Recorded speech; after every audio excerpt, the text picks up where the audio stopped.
Bienvenue les amis dans cette ultime étape du Tour d'Europe. Après 3 mois et demi de voyage depuis Amsterdam, je vous emmène avec moi vers ma destination finale, Lisbonne.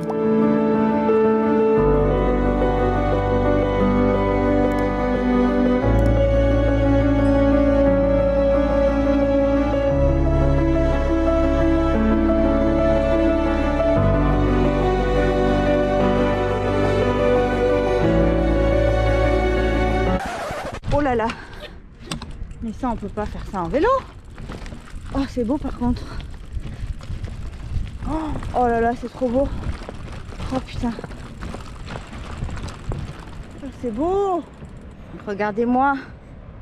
C'est vraiment beau là. My God, ça descend. Ouh. Oh là là. J'espère que le truc il est solide hein.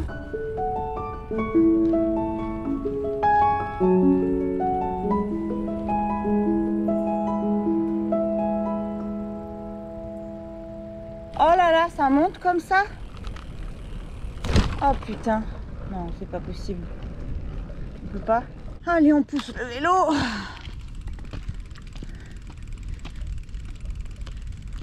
Pas le choix là. Hein, parce que là, c'est 10% ou plus. C'est pas possible. Est-ce que je peux monter ça? Allez Aurélie, ne t'arrête pas. Ne t'arrête pas. Surtout. Je vais mourir. Voilà, la route est possible par aquí. Oh. ¿Quieres pasar al otro lado? Sí. Por ahí, ahí. Así, de una. Ah. Perfecto. Obrigada. Ahí está la Sí. lampa, para allá. Ok, perfecto.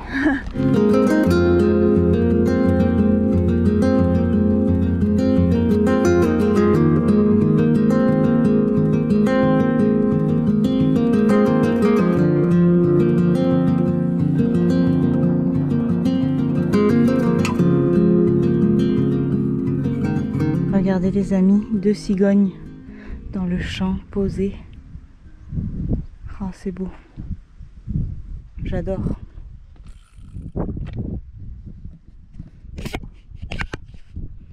C'est vraiment beau.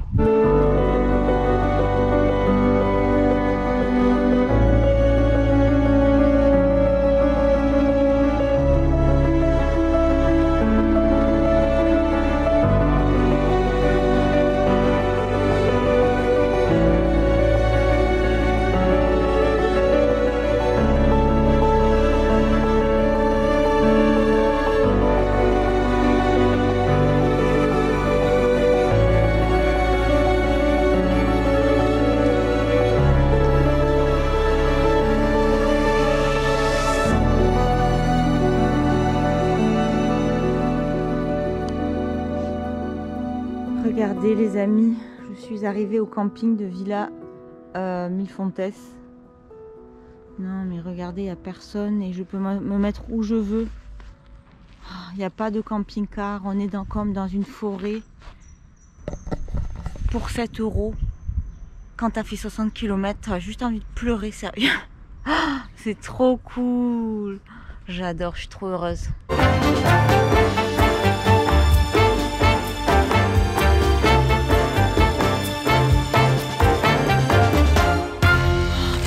Trop bien. C'est le meilleur moment pour vous. J'ai acheté des cacahuètes pour faire l'apéro. Et voilà. Qu'est-ce qu'il y a? On n'est pas bien hein. J'ai envie que ce moment reste. J'ai fait 60 km aujourd'hui. C'est une grosse journée parce que ça monte et ça descend. Il y avait des bouts de route dangereuses. Il y avait des gros camions de bois. Il y avait des bus qui te tracent. Mais il faut aussi passer par des petites routes secondaires, donc ça c'est bien. Par un peu la route des falaises. Il y a des jours comme aujourd'hui où j'ai pas trop filmé, j'étais fatiguée. J'aurais pu des fois aller au bord de l'eau pour voir les plages ou en haut des falaises pour un peu sortir du chemin. Mais des fois j'ai juste envie d'arriver, me poser, prendre le temps comme maintenant. Faire un peu l'apéro, surtout quand je sais que les routes des fois peuvent être dangereuses, alors du coup ça me stresse aussi, hein, ce stress qui rajoute beaucoup. Allô petit chat.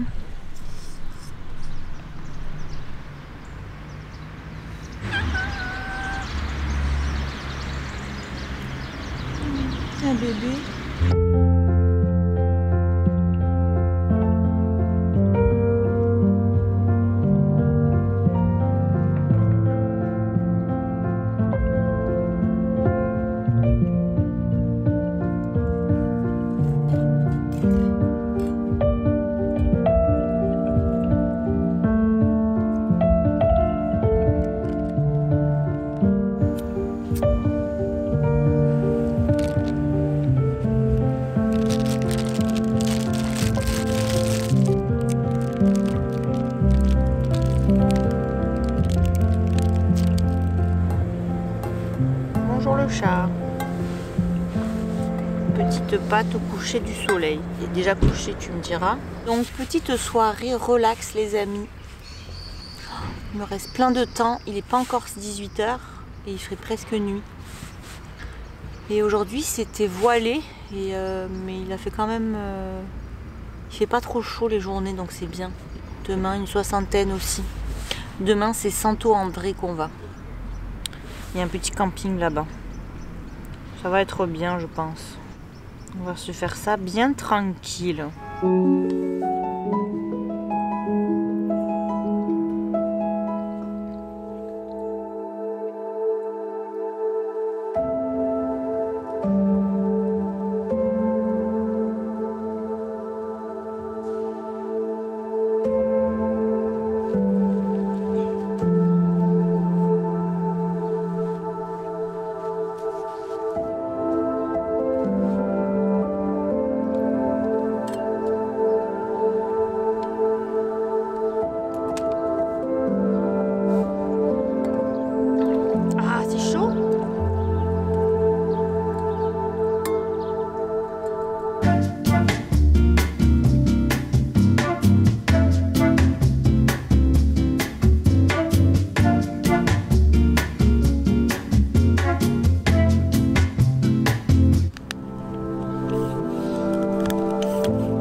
J'en ai marre. On peut passer par là. Oh. Il y a une route, une belle route. Je vous dis que cette journée va être difficile. Je suis partie du camping à Villanova de Milfontes. Et mais il fait une très belle journée, merci la vie, un ciel bleu. Par contre c'est des chemins sablonneux. Parce que la route, il n'y a pas d'accotement, je l'ai pris sur quelques kilomètres, ça m'a suffi. Mais je pense que là, on est sur l'Eurovélo 1, mais il n'y a pas de signalisation, il n'y a rien. Donc, tu essayes. Pour l'instant, ça va avec le Brompton. Le tout, c'est de ne pas ralentir, de rester, sinon il va dévier. Mais c'est vraiment beau, on est dans les pins là. Pour l'instant, c'est assez tassé. Mais j'imagine même pas avec de la pluie, je sais pas. Je suis contente de faire cette étape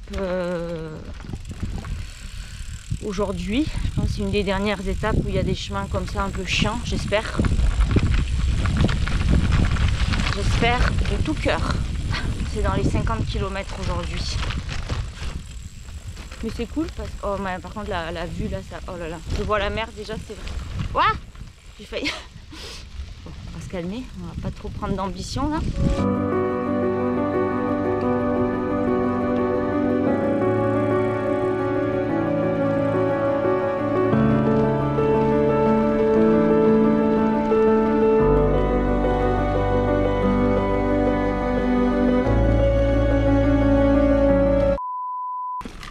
Oh là là, on va descendre tout en bas comme ça.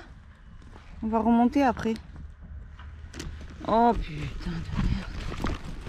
On va prendre le temps. Hein. On va essayer de pas se péter la gueule.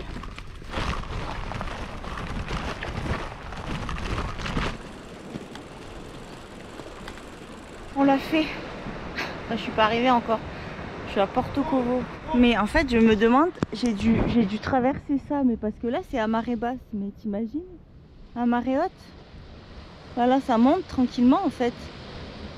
Je sais pas comment on passe sinon.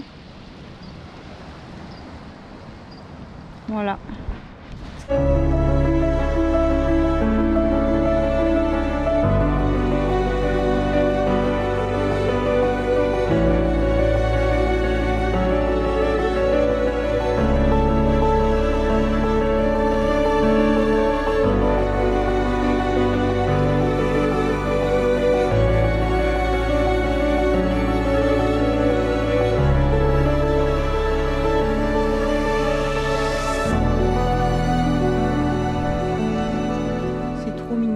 Kovo, c'est un petit village de pêcheurs avec les maisons comme ça.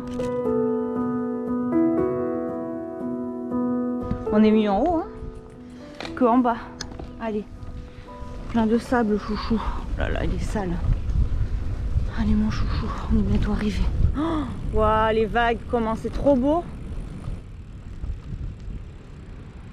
Le petit phare mignon. Les petites vagues de l'océan. Et Archie qui est en pleine forme. Ça a vraiment été difficile ce matin, vraiment. Des fois, je suis au milieu de nulle part avec du sable et je me dis mais je vais pas y arriver. Je sais pas comment je vais faire. C'est assez angoissant des fois. Mais bon, quand on voit des paysages comme ça, après, voilà, c'est beau quand même. On se dit bon, j'en ai pas chié pour rien quoi. Ah mes amis, dans quoi je vous ai embarqué?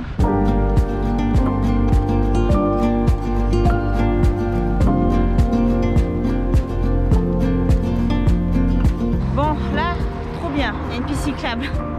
C'est le plus beau jour de ma vie.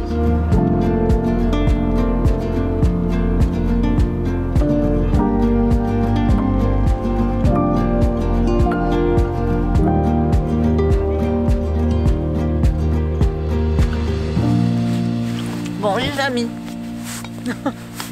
petit bilan de la journée. Je suis dans un camping près du lagon de Santo André, je crois.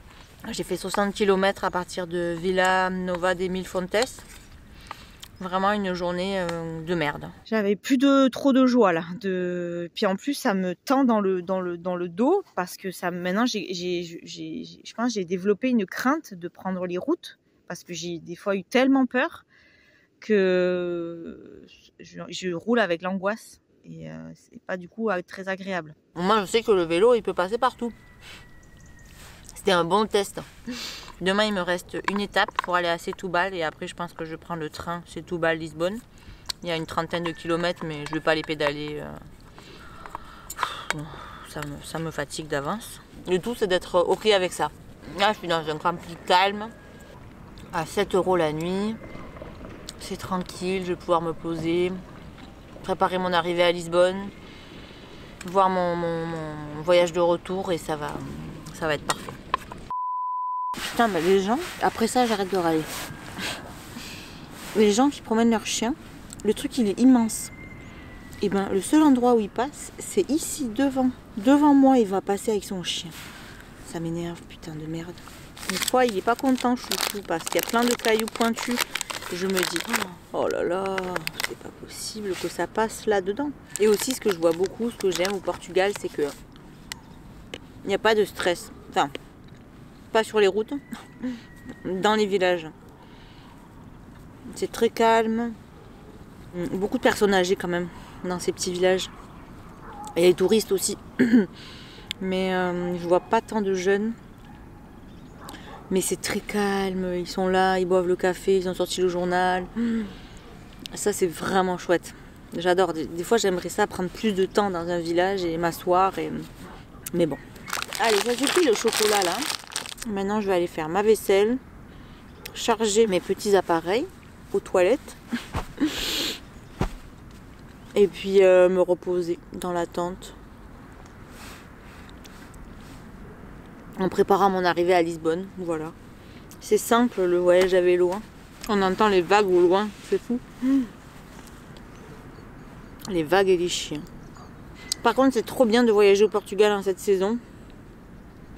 Parce qu'il n'y a personne dans les campings. C'est trop bien. Je pense que à partir d'octobre, c'est bien. Là, maintenant, il commence à faire un peu frais. L'humidité, elle tombe. Là, il ne fait pas très chaud. Il doit faire peut-être 12 ou 13. Ah, l'été, ça doit être blindé de monde. Oh là là, ça va être fou. Mais là, au moins, tu as la paix. Et c'est ce qu'on veut, avoir la paix. Et non le paix. Bon, j'arrête avec les blagues de merde.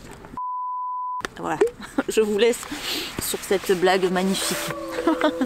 Et je vous dis à demain pour la dernière étape.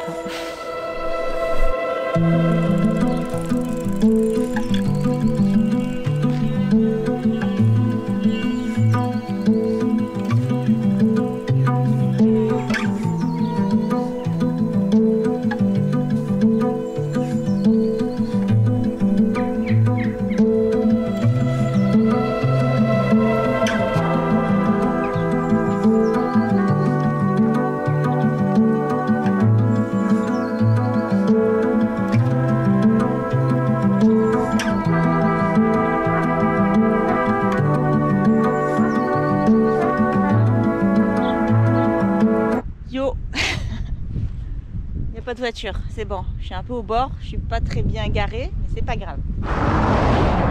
Plus vite, hein, plus vite.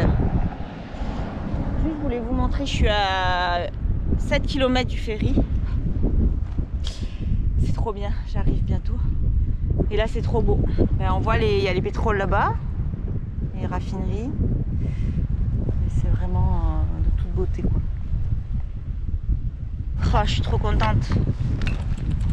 Je suis trop contente d'être là. Je sais pas comment j'ai fait pour arriver jusqu'ici. Putain. Allez chouchou.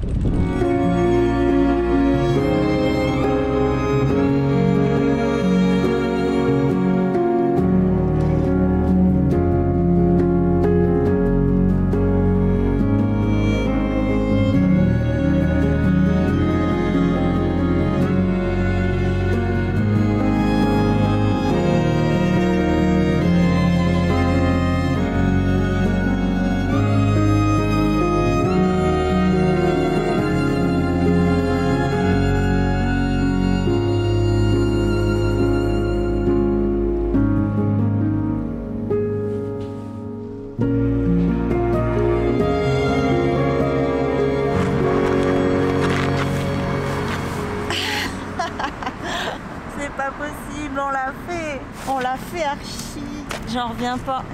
On est assez tout balle quoi. Oh my goodness. Oh les amis, putain. Mais quelle aventure. Mais quelle aventure. On est assez tout balle. J'ai envie de pleurer. Oh le soleil. Le soleil jusqu'au bout. Ça au moins c'est cool hein, putain.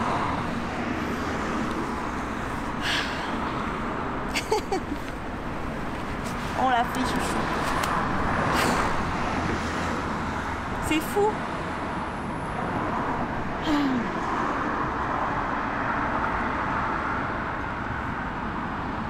Ouais. Oh là là, c'est incroyable. J'en reviens pas moi-même. En fait, voilà, quand tu dis que tu vas faire de tel truc à tel truc, ben en fait chaque jour t'avances, chaque jour tu fais des étapes et au bout d'un moment ben, tu finis par y arriver. Et là, comme là, assez tout balle, donc j'ai décidé que j'allais prendre le train pour Lisbonne. Il me reste 35 km, mais ça me tente pas de les pédaler. J'en ai marre des voitures, j'en ai marre des gens qui rasent. Chouchou, on a fait une équipe de fous, on a fait une putain d'équipe. Et Archie, j'ai eu aucun problème mécanique, depuis septembre j'ai aucune crevaison, je sais même pas combien de kilomètres j'ai fait. Je ferai une vidéo spéciale bilan, peut-être autour de 3000, je suis vraiment fière. Je suis vraiment fière de toi, je suis vraiment fière de moi. Et je suis vraiment hyper heureuse que vous ayez suivi toute cette aventure jusqu'ici. J'ai beaucoup de gratitude d'avoir lu vos messages, vos likes, vos partages. Vous avez été extraordinaires, vraiment. C'est un soutien pour moi au quotidien. Et des fois on ne se rend pas compte parce qu'on ne voit pas vraiment ce qui se passe, on voit juste des photos ou des vidéos, mais sachez que oui, ça fait une différence quand on reçoit des messages comme ça. Allez, direction Lisbonne.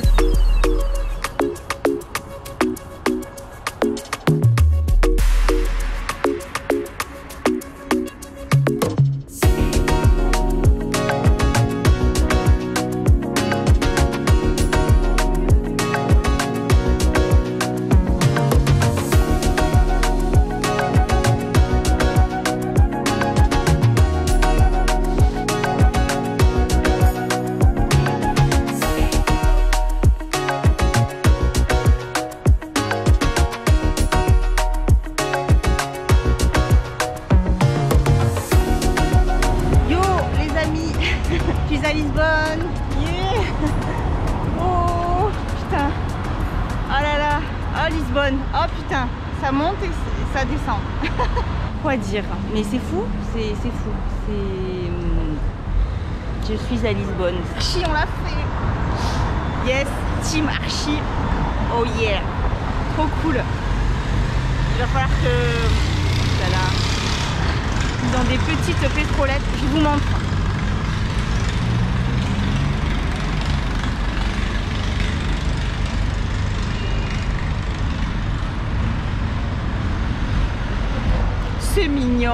c'est mignon tout ça. À Lisbonne, je serai hébergée par Ksenia.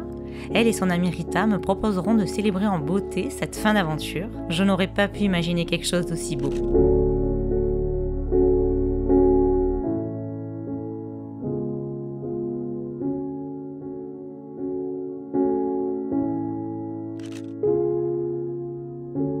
Regardez les amis, donc là je suis chez Ksenia et en fait elle a un petit escabeau et quand on monte, on ouvre la fenêtre et on a vue sur une partie de la ville.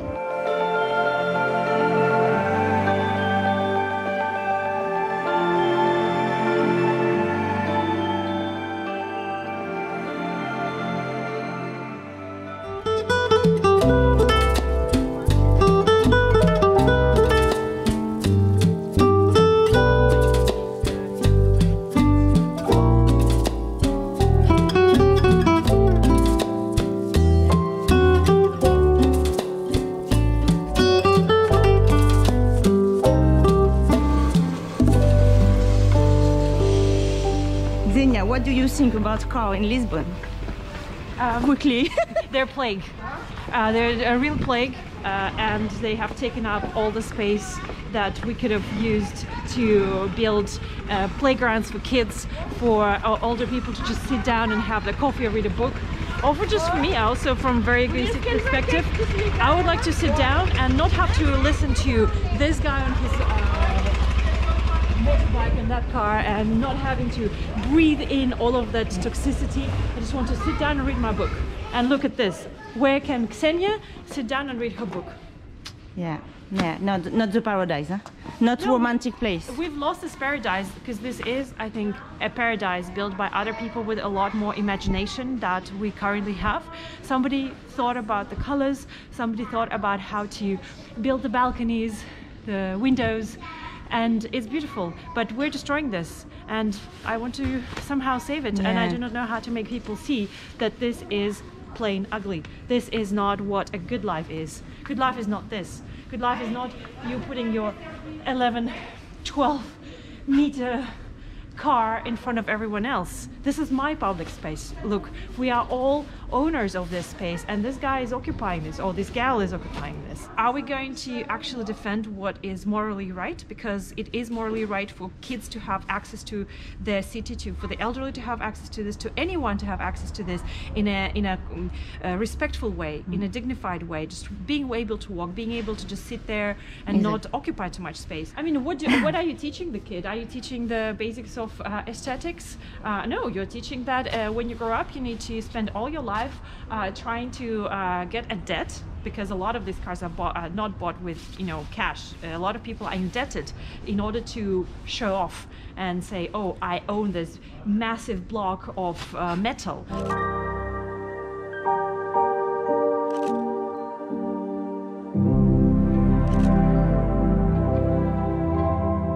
Parce que toi, tu viens d'où à la base? Moi, je suis arrivée de Prague, de la République tchèque à Portugal. Je suis née à Russie et j'ai étudié, j'ai vécu à Moscou pendant 5 ans. Ouais, et du coup, tu parles russe, portugais, anglais, espagnol. Russe, anglais, espagnol, italien, portugais, français, tchèque, un peu de polonais. C'est fou. Et je voudrais apprendre turc. Ok, je suis en train d'apprendre turc, mais c'est Ah, c'est dingue. T'as quand même une passion pour les langues en général, quoi. Ah, pour la poésie.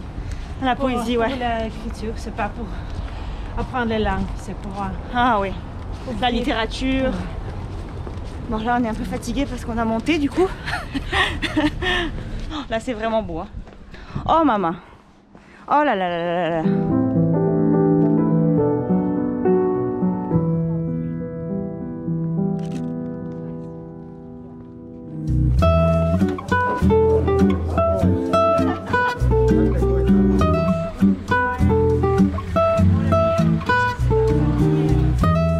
Sur notre chemin, on rejoint Rita. Ksenia et Rita sont deux cyclistes engagées. Elles font partie du mouvement Lisboa Possìvel, Lisbonne Possible, Une magnifique initiative qui réinvente Lisbonne pour plus de voies cyclables, moins de voitures et plus d'air pur dans la ville.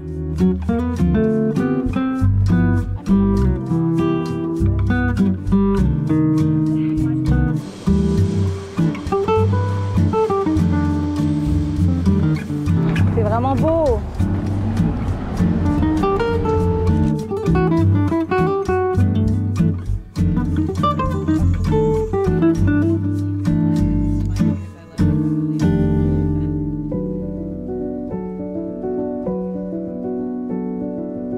My name is Ksenia. I've been living in Lisbon for 10 years.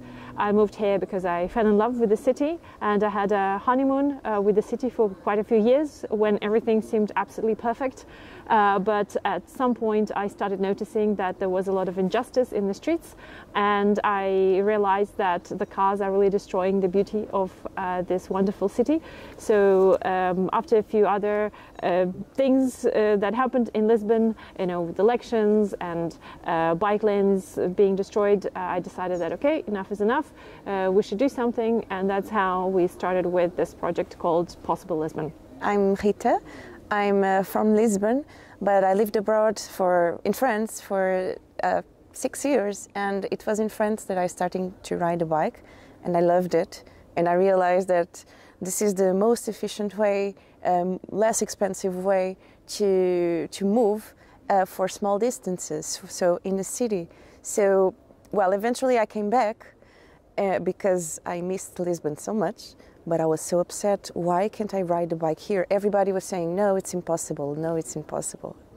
People are saying that things are impossible, but I was like, no, okay, we have some hills, but okay, fine, I will have an electric bike. So I got one, and I ride the bike in Lisbon, and I'm trying to make it possible for other people. There was a period when the socialist government decided to put themselves on a European map of green cities, and part of the deal was building bike lanes. So it started in 2018. I mean, we had our first bike lane before that, but it was really something that no one could use.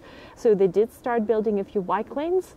And from the very start, it became a partisan issue, unfortunately, but they did manage to build quite a few, and I think this was a real boost for the people because it meant safety. The only reason why people do not go by bike is because they don't feel safe. There's nothing more complicated than that. It's just either you think you'll be hit by 2 tons of metal and you die, or you have some space where you feel safe. Yeah. What happened, in a nutshell, the new mayor comes from the center right, and so he promised, maybe naively, maybe he didn't mean it, we do not know, that he would take away one of the major bike lanes. And so when he won the elections, we were really afraid that he would actually do this. And so that's when we decided, okay, let's do something. So to complement Ksenia's story, when I came back, it was still the old mayor, the previous one. And I was really happy because I understood that there was a lot of work to be done, but it was on his projects to implement more and more bike lanes. So, okay, great. But then you realize that, okay, you had elections and there was this other mayor that had even a high chance to win, that he promised he would take out one of the bike lanes. Why? Because this bike lane, you know, people here, a lot of people, they don't like the bikes, they want to keep the car. And that people, they made a lot of noise about that bike lane. So he used that to win elections. And he won the election, so we were like, oh my God, so he is actually taking out a bike lane. We are in 2022, or 2021, I remember. He's actually taking out a bike lane. This is insane. This doesn't make any sense. And after that, Ksenia had already started fighting against it, but I was also really upset. And I was driving in that bike lane and I saw a guy with a petition. I was like, what's this petition about? Oh, it's about the bike lane, we want to keep it. I was like, okay, I want to sign that petition and I want to help you. And that's how I joined the team. It started from a bike lane, but then we realized that that bike lane is the symbol of everything else that is not happening in the city. It's a mobility problem, sustainability problem. So Justice. justice, yes. It's getting hot. And we did a petition to keep the bike lane. We presented the petition in the assembly, in the city hall assembly, and it's crazy the comments you hear, like you are hippies or you are extremists. We heard all types of comments, like it looks like we were in the 80s or something. People really want to keep the car, and they don't understand that the streets, they don't stretch. If at some point everybody has a car, cars cannot go through. So it's like math. Like you don't have enough space. So of course bikes. I mean, every city elsewhere is doing this because they already realized it's more efficient. One of the major ideas that we bring, even through the name Possible Lisbon, is that it is possible. It's just that we need to realize that we need to do something about this, but in a proactive and also well, sometimes hacky way. Okay, for instance, no one wanted to listen to our idea about the bike, so what did we do? We figured out that there is a way to talk directly to the mayor of the city and to all the members of the city council for 3 minutes. So we took that opportunity where we, sent a little email, and we managed, Rita and myself, to be there and talk directly to the president, because there was no other way to get that meeting. So yes, it is a hack, and yes, it worked. So what we want to do is to test different ideas and see how can we transmit this idea to the people that yes, it is possible. Let's come together for very specific actions, and we're continuously coming up with these actions. We presented a petition, and eventually we won. We won thanks to 3,000 signatures and a lot of pressure from our group and other people as well. Yeah. But we won because after all, the mayor decided to, he promised, I will take it out. And he said, okay, after all, I'm not taking it out. So for us, it was a huge victory. And it was like just the first action, because after that, you have so much to do. So, okay, let's do more petitions. Let's, we need to, let's say, show people that they can do things otherwise. So we started having like YouTube videos explaining, lack of air quality, what happens like with cars combustion and so on. We started interviewing other people that were trying to change things. I think that was a huge second chapter. We heard about Jan Kamensky. What does Jan Kamensky has? What's the magic about him? He takes a piece of a street, a piece of a part of the city. He films it. He goes into his computer and he imagines a completely different city. He takes out the cars. He takes out, the dog poop, but he takes out all the ugly things that we have, especially the cars, the noise, the smoke, and he puts plants, he puts bike lanes, he puts public transportation, and suddenly, you see the most famous place in Berlin that is really smoky and really polluted, and it looks like the most beautiful place on earth that you want to live. Healthy, where everybody can move, and even if you are in a wheelchair, you can move. And he helps you to dream. So it was no, he's doing exactly what we want. What we are dreaming about Lisbon. So we want him to come here and to redesign Lisbon in his vision. So he did that. And then we say, hey, Jan, come here. We'll figure out where you live. You live in one of our houses. We'll give you food. We will feed you. Yeah. And so we just spent a few days running around Lisbon and finding the right place. And then, case in point, we found a little square which no one could recognize. Everyone knew it was Lisbon, but no one knew where it was. Why? Because normally it is so full of smoke, of noise, of cars, and it's a complete chaos. And no one even notices that there is a church, that there is a little ice cream parlor, that there is beauty. Yes. And so I think it's just really cleaning up the space so we can re-see beauty. Yeah. That video went viral and we're like, okay, but this kind of neighborhoods kind of already exist. We thought about les superilles, superillas, like let's say super islands in Barcelona. Super blocks in Super English. blocks in English. In Barcelona, they already exist and they were created by Ton Salvador. Oh, how can we reach Ton Salvador? And Ksenia comes, don't worry, I will just text him. So that's what she did. On Twitter. On Twitter, sure. And he answered and he came. So yeah, he stayed at Ksenia's place. My mom cooked for him as well. But actually, okay, this guy, he's an architect and urbanist, and he's a specialist about redesigning cities. So we asked him, okay, give us your opinion about this. What is lacking? What is not? What does it miss here? And we cannot keep that information just for ourselves.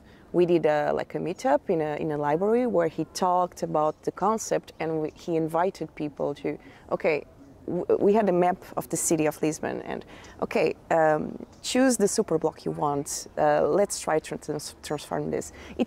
We learned so much about transports, about everything, about how things should be done, and ultimately, so Jan made this dream.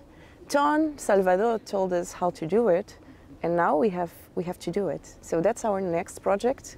We want to build. Well, it's already. We're trying. We're trying. Next project, super block in Lisbon. Or super bairro. So we super use bairro. the very colloquial Portuguese word for neighborhood. So it's like a super neighborhood. I think it's our the personality of Lisboa Possìvel, our character, which is, okay, if you want something to change in your city, but you don't know how to, come talk with us, because we will answer you. Like, just text us on Instagram, we will answer you and we will help you.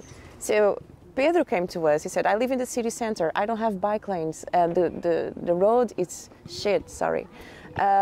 So we did a petition. Like Pedro started working with us. Then we had another girl, Ana Matias. She has a bike, but she doesn't have a place to park it. So okay, we will help you. Let's ask for parking, bike parking. So you know, sometimes it just appears like this, and we want people, like, if you need help, come to us. And it needs to be a political change because, I mean, we live in a democracy. We need to use the tools of the democracy.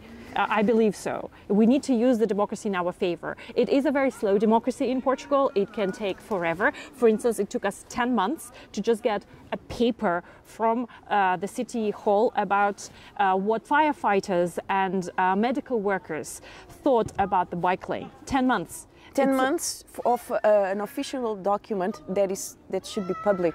Okay, it's not something hidden. This should be public. I want this document. Fine, there's a document. If you're thinking about your love for Lisbon and your passion for Lisbon, what is your dream? My dream is I fell in love with the vibe. I like that it's a place where you can talk to strangers on the street, that it can turn into a friendship, and I like the overall friendliness. And I would like to add the northern layer, you know, the layer of proper infrastructure. You know, can we maybe combine the best of the south, the cordiality, the hospitality, the embrace, and take the best from the north? And have that absolutely spectacular infrastructure that they know how to build, and weave it into our culture here. I mean, this would be the paradise. For me, I like Lisbon, but I think I would love sustainable Lisbon. Not only about mobility, but many other issues. And in that Lisbon, I can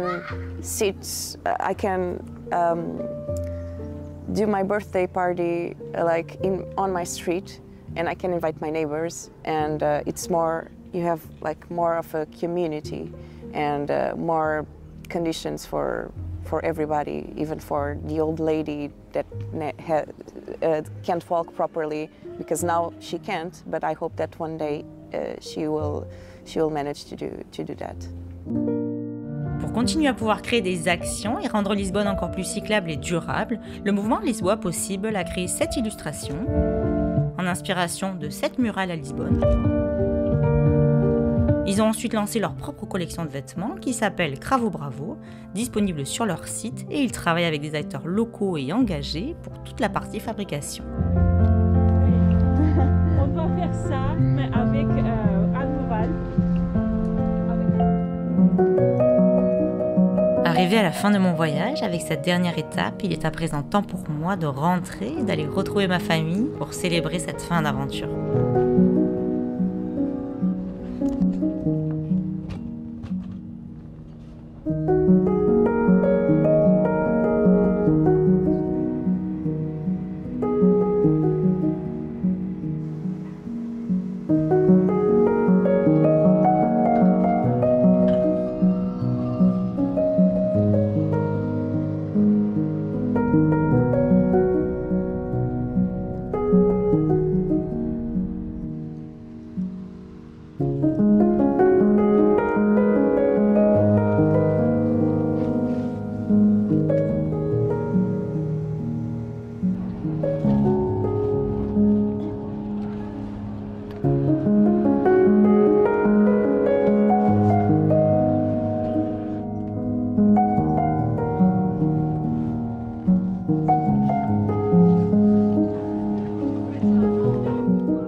Je vais lui péter la gueule.